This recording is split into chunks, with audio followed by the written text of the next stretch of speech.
Hi guys, तुम्ही बघू शकता हा माझा छोटा भाऊ आहे. याचं लग्न झालेलं नाहीये.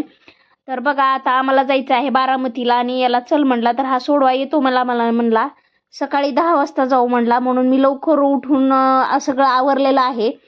आता हा 2 वाजता लग्नावरून आलाय मित्राच्या. मला म्हणला मित्राच्या लग्नाला जायचंय बाबा. ठीक आहे म्हणलं मग आता 2चा टाइम दिलता मला. हे 2 वाजेपर्यंत आला. ठीक, तर माझी मी एकटी जाईल म्हणलं होतं. आणि हे बघा आमच्या मम्मीचं पण काम निवांत चाललेलं आहे. आणि हे बघा आता ह्यानी जेवायला लग्नात जेवून आलेलं नाही. 2 वाजून 10 मिनिटं झालेले आहेत आणि आम्हाला जायचं आहे बारामतीला.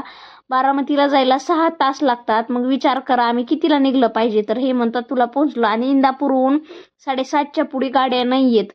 तर चला आता आम्ही कसं जातो. आणि ही भावानी सोडवण्याची पद्धत बघा बहिणीला कशी आहे. तर आता जेवायला म्हणून मी गप्प बसले, कारण त्याला जेवताना काय बोललो की राग येतो. तर फायनली आम्ही आलेलो आहेत कळंब स्टँडवर. तर आम्हाला 3 वाजता सांगितलेलं आहे एक बस आहे. तर आम्ही बसलेलो आहेत, आता चाललो. तर ह्याला व्हिडिओ काढायला आवडत नाही. तर चला बघा आता किती वाजलेत फ्रेंड्स. तर चला बाय बाय.